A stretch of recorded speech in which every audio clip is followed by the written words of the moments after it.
So very good morning to all of you. मैं Vikram PGT commerce आपका economics teacher स्वागत करता हूं आपका इकोनॉमिक्स क्लास में। बेटा, जैसे कि आप लोगों को पता है, हमने 3 चैप्टर कंप्लीट कर लिए हैं और 4 चैप्टर हम लोगों ने स्टार्ट कर दिया था। +1 economics for statistics, statistics for economics, statistics for economics जो हमारी बुक है उस चैप्टर से, उस बुक से हमने चैप्टर नंबर 4 स्टार्ट कर रखा था। चैप्टर नंबर 4 है हमारा ऑर्गेनाइजेशन ऑफ डेटा।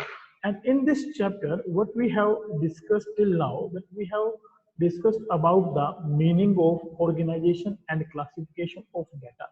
Data क्या होता है, कैसे इसको क्लासिफाइड किया जाता है, what are the various features, objectives of the classification of data, and at the end I told you that we will discuss in the next class about the basis of classification of data. How the data is to be classified. Basis हम लोगों ने बात की थी, basis के बारे में, basis का डिस्कशन हम लोग करेंगे। And I told you that there are 4 basis to classify the data on the behalf of geographical location, on the behalf of chronological, on the behalf of qualitative, on the behalf of quantitative or numerical expressions. In qualitative, we can classify data in a simple form or on the behalf of many bases, many bases के आधार पर हम classify कर सकते हैं। Let us start with the first one, classification of data on the behalf of geographical or spatial भी हम इसको बोल देते हैं classification। अंडर दिस क्लासिफिकेशन हम करते क्या है बेटा, we are just classifying data on the basis of different locations. Locational basis, locational differences के आधार पर जब डाटा को आप क्लासिफाइड करते हैं तो उसको हम क्या बोलते हैं, ज्योग्राफिकल क्लासिफिकेशन। दिस क्लासिफिकेशन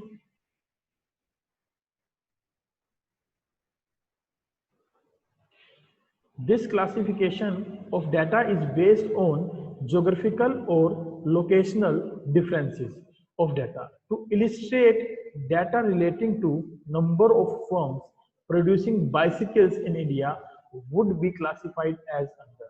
अगर हम एग्जाम्पल समझें तो एक छोटा सा एग्जाम्पल दिया है कि अलग अलग स्टेट में, अलग अलग पार्टिकुलर स्टेट में साइकिल का प्रोडक्शन, बाइसिकल का प्रोडक्शन क्या है, उसका हम यदि एक टेबुलर फॉर्म में प्रेजेंटेशन दें तो कुछ इस प्रकार से हम ज्योग्राफिकल और क्लासिफिकेशन को शो करके चलेंगे। टेबल नंबर 1 हमें बताती है number of firms producing bicycle in 2019 across different locations. Locations are Punjab, Haryana, UP. इनमें नंबर ऑफ फर्म्स जो है 30, 20 और 25 ये फर्म्स हैं। तो इनमें बाइसिकल प्रोडक्शन कैसे कर रही है, किस तरीके से कर रही है, उनके बारे में देखें तो इस प्रकार से हम टेबुलर फॉर्म में, और ये नीचे जो है ग्राफिकल प्रेजेंटेशन, उसको ग्राफिकल वे में प्रेजेंट कर सकते हैं। जैसे पंजाब जो है there are 30 firms who is producing bicycles, Haryana जो है there are 20 firms who are producing bicycles, and UP there are 25 firms who are producing bicycles. These are the number of firms who are producing the bicycles, and these are the places where we have to be check out that how many firms are producing the bicycles. The next one is that is related to chronological classification. Chronological you have also studied in accountancy part, basis on the time. Time basis पर जब हम किसी चीज को show करते हैं, that is to be known as chronological classification. When data are classified on the basis of time, it is known as chronological classification. For example, समझने के पर्पज से टेबल 2 हम देखते हैं। इसमें लिखा है सेल्स ऑफ ए फर्म, जो ईयर वाइज देखते हैं 2017, 2018, 2019 और मोर ओवर अगर हम ईयर ले लेते हैं और उनकी सेल्स चेक करते हैं 80 लाख, 90 लाख, 95 लाख, तो it states that in particular year two year कितना जो है हमारा डाटा, कितने जो हमारी पार्टिकुलरली सेल्स एक फर्म की हुई है। और ये टेबल जो है लिस्टेड करते हैं 2017 से 19 तक के डाटा को। तो अगर हम डाटा को टाइम के अकॉर्डिंगली क्लासिफाइड करते हैं, that is to be termed as chronological classification. फिर after next one is qualitative classification.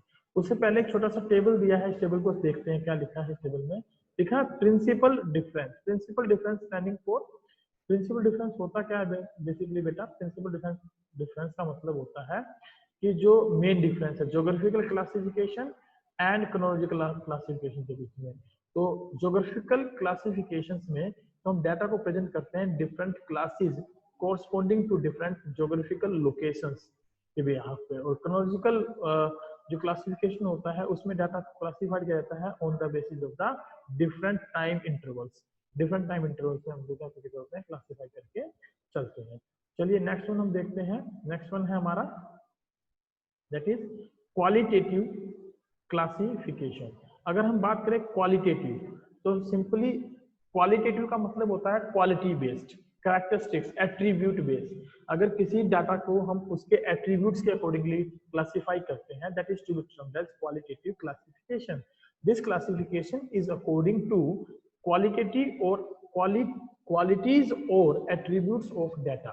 And for example, data may be classified on the basis of occupation, religion, level, honesty, intelligence of the population. That is to be known as qualitative classification. This classification may be of two types. इसको हम दो प्रकार से जो है ना classified कर सकते हैं। एक तो सिंपल क्लासिफिकेशन, जिसमें कि हम ओड इवन लेके चल सकते हैं, अपोजिट्स लेके चल सकते हैं। It is called classification according to dichotomy. Dichotomy क्या होता है? Dichotomy standing for the different, यानी कि opposites of the each other. इसमें क्वालिटीज फीचर्स एक दूसरे की डिफरेंट होती है, एक दूसरे के अपोजिट्स होती हैं। This is because data are divided on the basis of existence or absence of quality, male, female, healthy, unhealthy, educated, uneducated are examples of dichotomy. Dichotomy का ये जो ना एग्जाम्पल्स दे सकते हैं, जैसे एजुकेटेड अनएजुकेटेड को हमने क्लासिफाई कर लिया, मेल फीमेल को क्लासिफाई कर लिया, और हेल्दी अनहेल्दी को हमने क्लासिफाई कर दिया। तो ये क्या कहलाता है? सिंपल क्लासिफिकेशन कहलाता है अंडर द क्वालिटेटिव कैरेक्टरिस्टिक्स। लेकिन अगर मैं further male female, healthy unhealthy, educated uneducated को और फर्दर क्लासिफाई करूं, जैसे कि मान लीजिए मैं लेता हूं एजुकेटेड अनएजुकेटेड, और उसमें भी हम देखें कि एजुकेटेड में जो है कितने व्यक्ति जो है अर्बन एरिया से हैं, कितने जो है रूरल एरिया से हैं, और अनएजुकेटेड में कितने व्यक्ति अर्बन एरिया के हैं, कितने व्यक्ति जो है रूरल एरिया के हैं। तो that will be called as manifold classification. उसको हम क्या कहेंगे? Manifold classification. Let us discuss about the manifold classification. क्या बताता है हमें ये? Manifold classification means when classification accordingly to the quality of data involves more than one characteristic, it is called manifold classification or multiple classification. As a result, there may be more than two classes. To illustrate, factory workers may be classified as skilled and unskilled.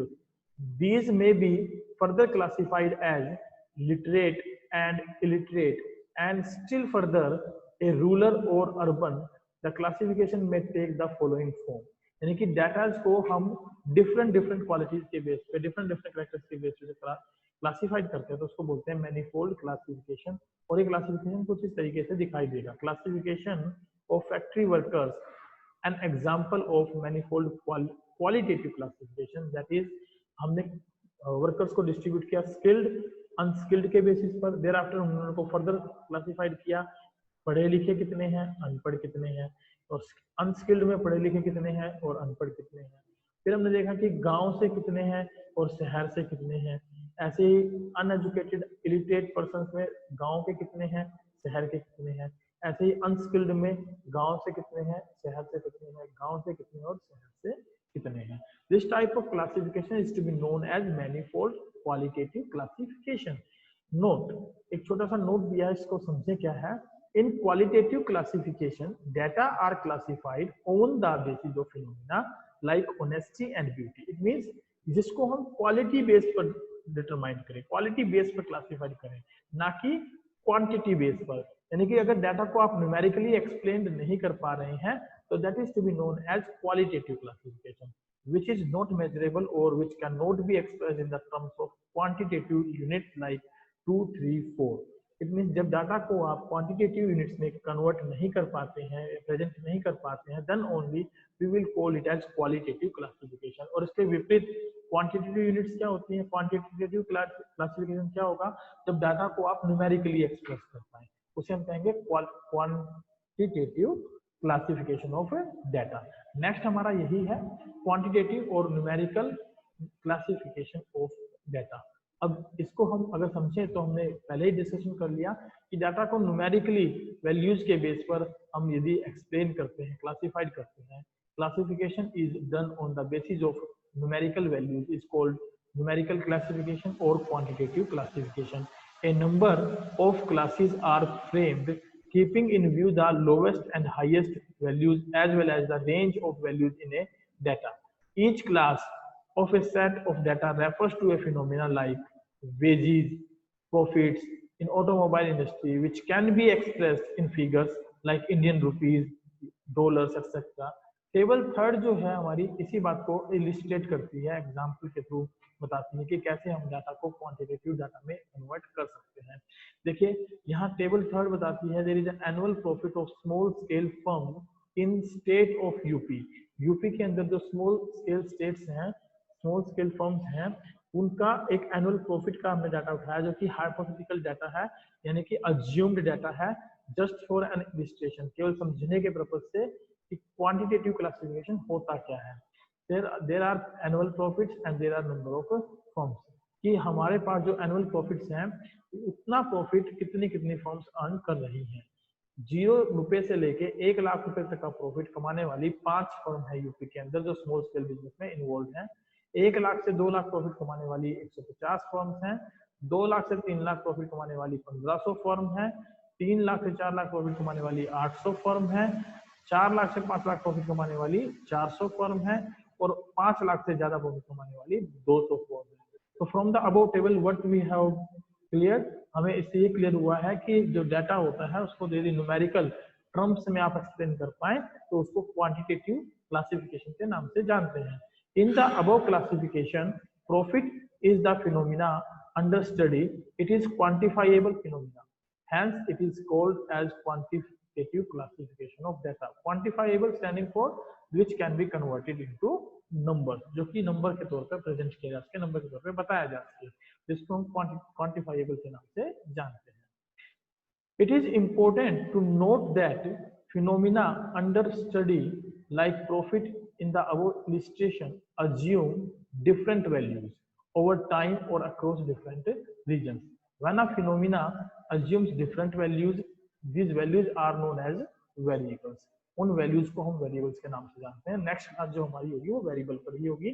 In the statistics, accordingly, quantitative and classification is also called classification by variables. जब हम quantitative classification करते हैं तो उसको classification by variables के नाम से भी जानते हैं। Learning by doing एक क्वेश्चन है जो कि आपको अपनी नोटबुक में करना है।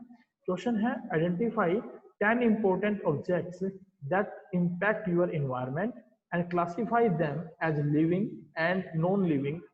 Is it quantitative classification? If not, give reasons.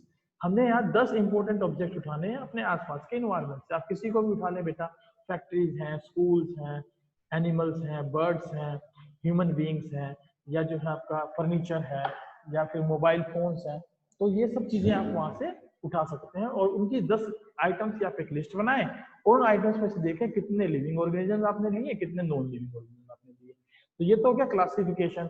And there after next question है is it a quantitative classification? तो आंसर वुड बी नो, क्योंकि हमने इनको लिविंग और नॉन लिविंग ऑर्गेनिज्म के क्वालिटी यानी क्वालिटी के बेस पे, इनकी एट्रीब्यूट के बेस पे उनको डिस्ट्रीब्यूट किया है, तो ये क्वांटिटेटिव क्लासिफिकेशन नहीं है। तो आंसर नो रहेगा और सिंपली लिखेंगे because there is no chance to convert it into numerical terms, that's why they are to be not considered as quantitative classification. Next जो टॉपिक है हमारा that is related to concept of variables.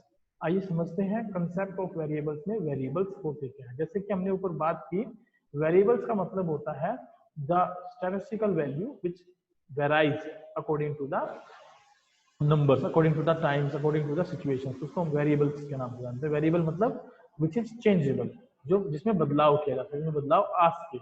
So a characteristic or a phenomena is basically a process which is capable of being measured and changes its value over time is called a variable. यानी कि जो variable होता है उसका concept क्या है कि कोई भी कैरेक्टरिस्टिक्स या फिनोमिना प्रोसेस जिसके आधार पर, जिसमें कैपेबिलिटी हो, जिसमें क्षमता हो डाटा को ओवर द टाइम चेंज करने की, डाटा में ओवर द टाइम चेंज आने की, उसे हम क्या कहेंगे, वेरिएबल कहेंगे। Thus a variable refers to that quantitative which is subject to change and which can be measured by same unit or some unit. If we measure the weight of students of class 11, then the weight of the students will be called as variable, and a variable may be either in discrete series or in continuous form.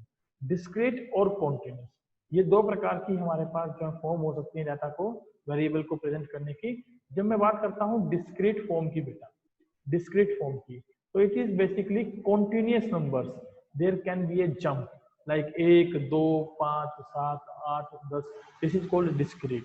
whenever I'm discussing about continuous series, continuous variable presentation, तो हम उसमें कहते हैं कि there can be data in the fractions also and there cannot be a jump. It may be jump can be there, but data will be in the fractions like 2.5, 2.7, 2.8, 2.9, just like that. इस तरीके से data मिलेगा, तो उसको हम लोग जो है बेसिकली बोलते हैं। अब देखते हैं थोड़ा सा आगे एग्जांपल लेके चलते हैं, एक मिनट होल्ड करेंगे। यहाँ पर बेटा पेज मिसिंग है, ओके कोई बात नहीं, हम जो है यहाँ पर अपने क्लास को एक बार रोकते हैं और यहीं पर क्लास को खत्म भी करते हैं। नेक्स्ट क्लास जो है हमारी डिस्कशन में रहेगी on the behalf of the concept of variables, क्योंकि ये शायद पिक्चर्स बीच में कटी हुई हैं तो डाटा वो अवेलेबल नहीं है, तो वहाँ से हम कंटिन्यू नहीं कर सकते। मेरे पास बुक तो है लेकिन आपके पास बुक है, यहाँ मैं प्रेजेंट नहीं कर पाऊंगा, तो क्लास को यहाँ वाइंड अप करते हैं और नेक्स्ट क्लास में मिलते हैं with the concept of variables. Thank you very much. Have a good day. Bye bye.